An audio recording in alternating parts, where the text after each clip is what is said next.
I got a question for Ewan McGregor. I was wondering what made you want to do this character and what was the most challenging in bringing him to life?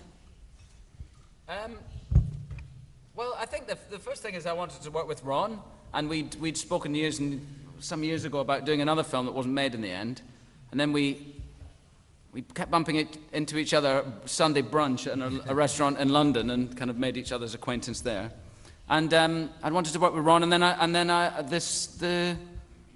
found the script really exciting. It was like an old-fashioned thriller, you know, and the clock's ticking away, and I found the character to be interesting, and so I was happy to be involved.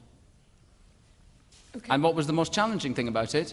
Well, I suppose the most challenging thing about it was playing the two levels of what he's showing to the people around about him and what's actually going on, and trying to balance the two. Well done. Don't give the secret away, people. Yeah. He's a Fiat driver. Buongiorno, Pierpaolo Festa, Italy.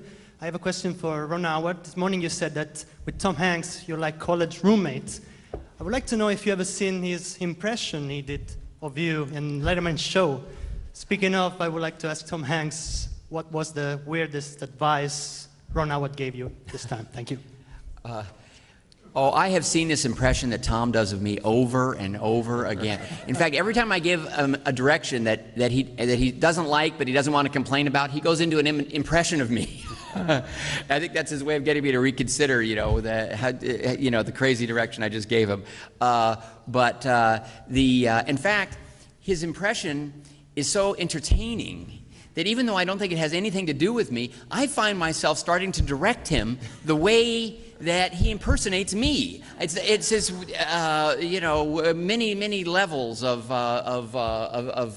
strangeness there, but all in fun. And so the answer is he doesn't just do it behind my back. He will actually do it right to my face. That's right. Okay, we have a gentleman in. Sorry, Tom. Go ahead. Oh, no.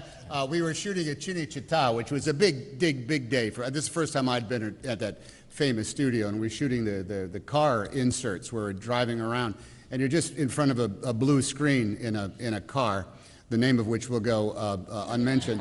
And we're in there trying to figure it out. He says, "Is this really going to work?" "Yeah, don't worry. It's going to work. It's going to work. It's going to be nighttime. We're going to put in the roads, the lights. It's going to be okay. It's going to be okay. Just say the words." And it all worked out fine.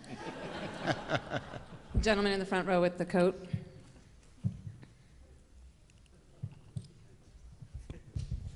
Hello, Steve Hargrave, Sky News from the UK. A question for you, Tom. It seems this movie, whenever it's written about, will be known as the controversial Angels and Demons. I just wondered if you, as an actor, are worried that it's being exploited by the marketing people, the whole argument that's going on with the Vatican. Every movie is exploited by the marketing people. There's no such thing as a movie that is not exploited by the marketing people.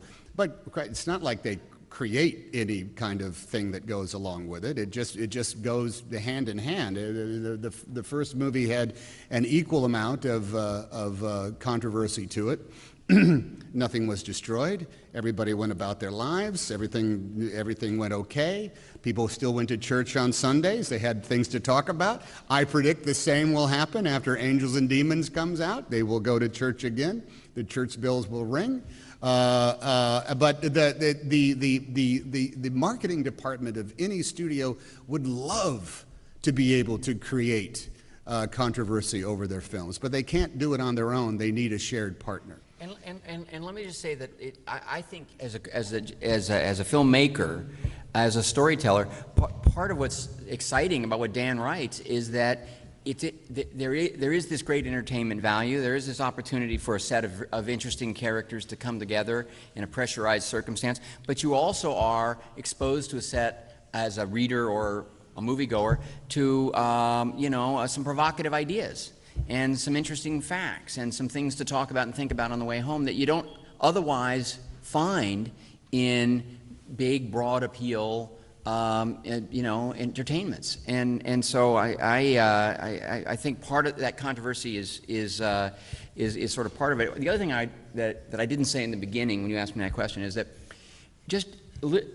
every off-the-record conversation that I've had with a priest, a minister, a theologian of any kind, they've always said, look, the reality is that I might not agree with some of the ideas presented in these novels, but they get people thinking about what they believe.